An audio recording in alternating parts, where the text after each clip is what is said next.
Golden light shimmered from the chandeliers of La Belleza, turning every surface into polished brilliance. The place was a quiet kingdom of power, whispers instead of noise, restrained elegance instead of extravagance. At the entrance, Chloe Langston walked inside with the natural authority of someone who built entire skylines. At 34, Chloe was a billionaire real estate titan, a woman carved from resolve and ambition.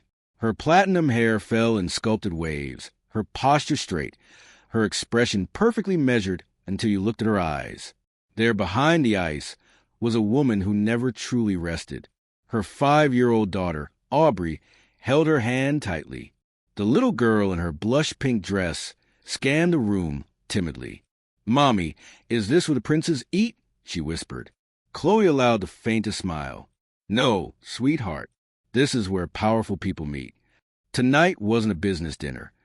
It was a blind date carefully arranged by her assistant. On paper, the man was a perfect candidate. Ivy League pedigree, hedge fund success, excellent family background. Predictable. Safe. Chloe hadn't dated in years. But she brought Aubrey because she wanted her daughter to learn what choosing wisely looked like. Except the man was late. 10 minutes. 15. Aubrey swung her legs quietly until something across the restaurant caught her eye. A man in a simple blue plaid shirt, hardly the wardrobe of someone who belonged in La Belleza, was sitting at a small corner table with a little girl who looked strangely like Aubrey. Same pink dress, same innocent glow. The man's hands were steady as he cut a slice of pizza into neat squares. His daughter was giggling, loud in a room that despised unrestrained joy. Tomato sauce dotted her cheek. He wiped it gently, laughing with her in a way that softened the entire corner of the restaurant. Aubrey leaned forward, breath caught. "Mommy, can we sit with them?" Chloe blinked. "What?" "No. Aubrey, don't stare." "She looks happy," Aubrey whispered. "And we have the same dress." Chloe followed her daughter's gaze, ready to dismiss the scene, until she saw it. The warmth, the ease, the love. It hit her in a place she didn't remember existed. Her date still hadn't arrived. Her daughter's eyes were shining with a hope she rarely saw. Before she could overthink it, Chloe stood. "Come," she said quietly. Aubrey's face lit up. They walked to the humble table tucked behind a potted palm. The man looked up, startled. He immediately recognized Chloe Langston, the woman whose face was on magazine covers. "I'm sorry to interrupt," she said calmly. "My daughter noticed your daughter. Would you mind if we joined you?" The man, Noah Reed, stood so quickly he nearly tripped. Yes. No, please have a seat." Aubrey practically slid into the bench beside the other girl, Maisie, like they had known each other forever. Chloe sat, subtly unsure of how to exist in this unplanned situation. And just like that, the unlikeliest dinner in the fanciest restaurant began. Aubrey and Maisie compared dresses, giggling at how pink each other's outfits were. Noah gently pushed a slice of pizza toward Aubrey, without a word, choosing the cleanest, smallest one. "That's the one Daddy gives me when he's tired," Maisie whispered proudly. Chloe watched, feeling oddly displaced. The warmth at this little table made her silk dress and expensive jewelry feel unnecessarily heavy. Her attention drifted to Noah.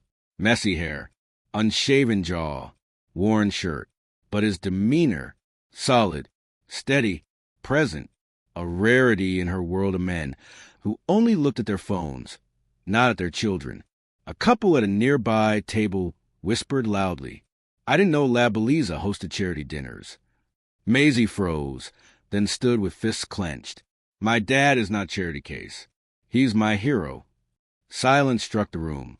Aubrey reached for her new friend. "If I could pick a daddy," she whispered softly, "I'd pick yours." Noah's eyes closed briefly. He placed a gentle hand on Maisie's shoulder. "It's okay," he murmured. "Just 2 words." Maisie's little body relaxed against him. Chloe had spent decades mastering persuasion and control, yet she had never seen anyone talk a child down from anger with nothing but presence. It unsettled her. She checked her phone under the table. A message flashed. Code red. Board emergency. Internal betrayal suspected. Her chest tightened instantly. Breath shortened. Hands turned cold. The room spun. Chloe swayed. And Noah caught her before anyone else moved. The restaurant erupted in whispers. Noah didn't flinch. He laid her gently on the bench, checked her pulse, mixed sugar into water, and steadied her head with the same hands that sliced pizza minutes ago. "Chloe, you're safe," he murmured. Slow breaths. Aubrey stood trembling beside her mother. Noah looked up. "She's going to be okay," he said gently. "I promise." Chloe's eyes fluttered open, dazed. "I fainted." Blood sugar crash. Noah replied. Stress didn't help. Guests stared. Staff hovered. Chloe stiffened. But Noah's voice reached her again. "Your daughter is watching. Stand for her." She rose on shaky legs. Aubrey threw herself into her mother's arms. "I thought you were leaving, like Daddy." Chloe's chest cracked. She kissed her daughter's forehead. "No, baby, I'm right here." When she looked at Noah again, gratitude and confusion warred inside her. You knew exactly what to do. He shrugged. Used to be a trauma medic. A medic in a worn shirt, in a fancy restaurant, saving her from collapsing in front of her world. And as much as she resisted the thought, she knew this was only the beginning. The night at La Belleza should have ended there. Chloe should have thanked Noah Reed politely, taken her daughter, and returned to her empire, glass towers, and cold boardrooms. But something shifted that night, something deep and unplanned. And the next morning, it became impossible to ignore. A storm hits the empire. At 7 a.m., Chloe was already in her private office, overlooking half the city she practically owned. Her assistant, Sienna, stood pale in front of her. "We found it," Sienna said quietly. "The leak, the sabotage, all of it." Chloe braced herself. "It was your CFO." Her heartbeat thudded like falling bricks. "My CFO? He's been secretly moving assets and falsifying project projections. Millions are missing." Chloe's world didn't crack. It ruptured. She had built Langston Developments from the ground up. Nothing about her life happened by accident. Every deal, every number, every late-night strategy meeting was built on discipline and control. And someone had ripped the ground from beneath her feet. Legal teams were summoned. Forensic auditors. Private consultants. The board wanted answers. Investors demanded explanations. By noon, Chloe's world was chaos. She had no time to eat, no time to breathe, and absolutely no time to collapse again. Yet she felt it coming, the dizzy fog, the tight chest. Then her phone buzzed. A text from an unknown number. "You okay?" She knew instantly who it was. "Noah." Chloe stared at the message longer than she should have. Then, 3 words she never expected herself to type. "Not really." "No." 5 minutes later, her assistant knocked. "There's someone here to see you, Ms. Langston." Her stomach tightened. "It's the man from last night." A man out of place in a world of steel. Noah Reed stood in her 85th floor office wearing the same worn shirt, holding a bag of takeout and 2 bottles of electrolyte water. "You're pale," he said simply. "Sit." No one in Chloe's world spoke to her like that. People asked for permission, measured their words, bowed to her status. Noah did none of that. He set the food on her glass desk as if he belonged there. "I'm fine," Chloe insisted, even though she wasn't. "Eat anyway." She opened her mouth to protest, then stopped. He wasn't pitying her, just taking care of her.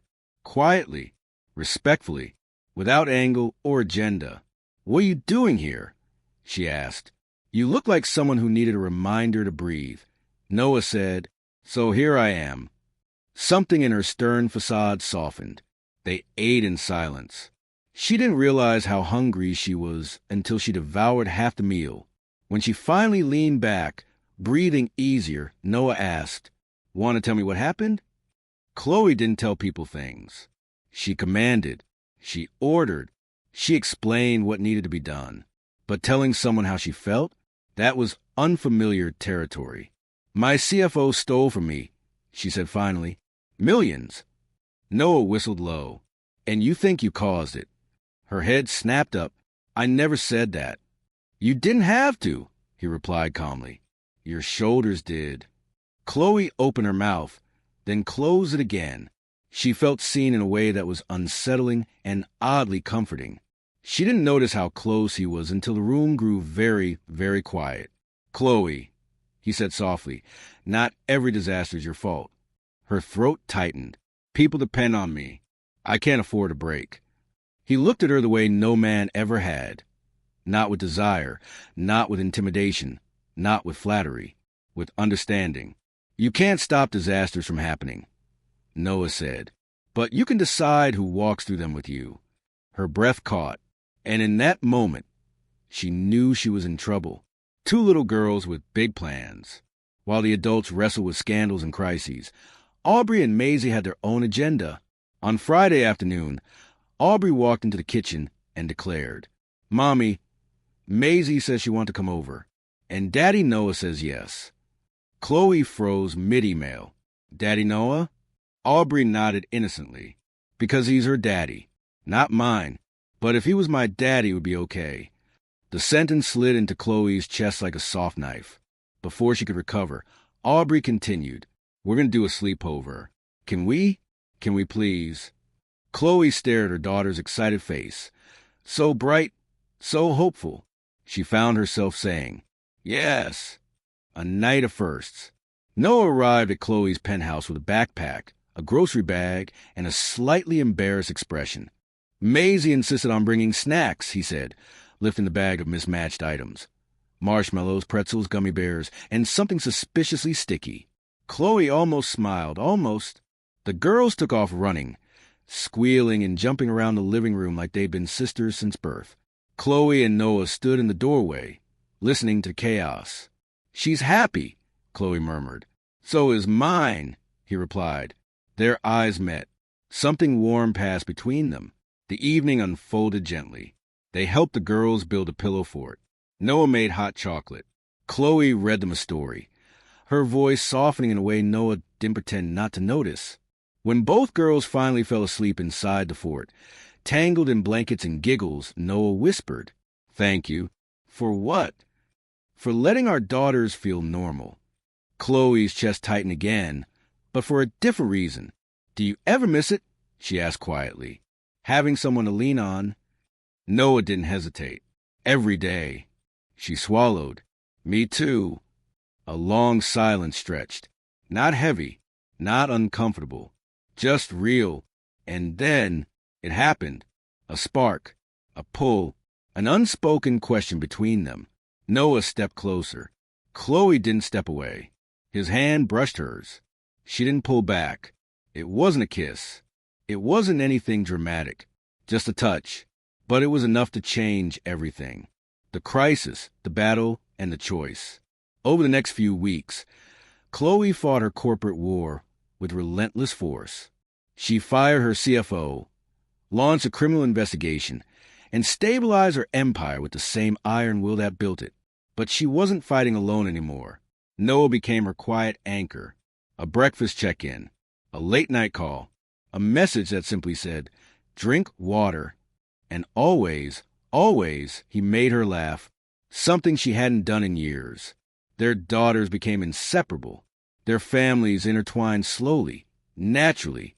But the world wasn't ready to accept a billionaire CEO and a single father with no money, no fame, no pedigree. When the media found out, headlines exploded.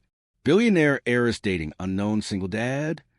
Chloe Langston's new man, from medic to trophy husband. Chloe's board demanded she end it. Investors warned her reputation was at risk. Her mother said, "This man will drag you down." Chloe stood in the center of the storm, heart divided in two directions. Then she remembered Noah's words. "You can't stop disasters from happening, but you can decide who walks through them with you." He wasn't a disaster. He was a shelter. And for the first time in her life, she chose happiness over image, the choice that shocked everyone. At a major investor meeting, broadcasted live, Chloe stood on stage, calm as steel. "I will not apologize," she said, "for who I am or who I choose to care about." Her voice didn't waver. "My personal life does not diminish my leadership. It strengthens it. And if you believe a woman cannot be both powerful and loved, then you have no place in my company." The room erupted in whispers, but Chloe didn't care. She had already made her choice. That night, she found Noah waiting for her in the lobby. He didn't ask what happened. He simply opened his arms. Chloe walked straight into them, and for the first time in a long time, she felt complete. 2 families, 1 future. Months passed. Their daughters became sisters in every way that mattered. Noah and Chloe learned how to blend their worlds. Hers of skyscrapers and boardrooms, his of bedtime stories and quiet strength. One sunset evening, on the rooftop of her penthouse, Noah took her hand. "No fancy speeches," he said softly. "Just this. I want to walk through life with you. All the good, all the storms." Chloe's eyes filled. "And I want the same." Their daughters burst onto the rooftop, shouting, "Are you going to get married?" Chloe laughed the first time in what felt like forever. Real, unguarded, beautiful. "Someday," she whispered, kissing Noah's hand. "But for now, let's just be happy." Maisie and Aubrey jumped and twirled around them, a swirl of pink dresses and giggles. And as the sun dipped behind the skyline, Chloe once ruled alone. She realized she had finally found something worth more than power, a family, and a love that didn't need billions to be priceless.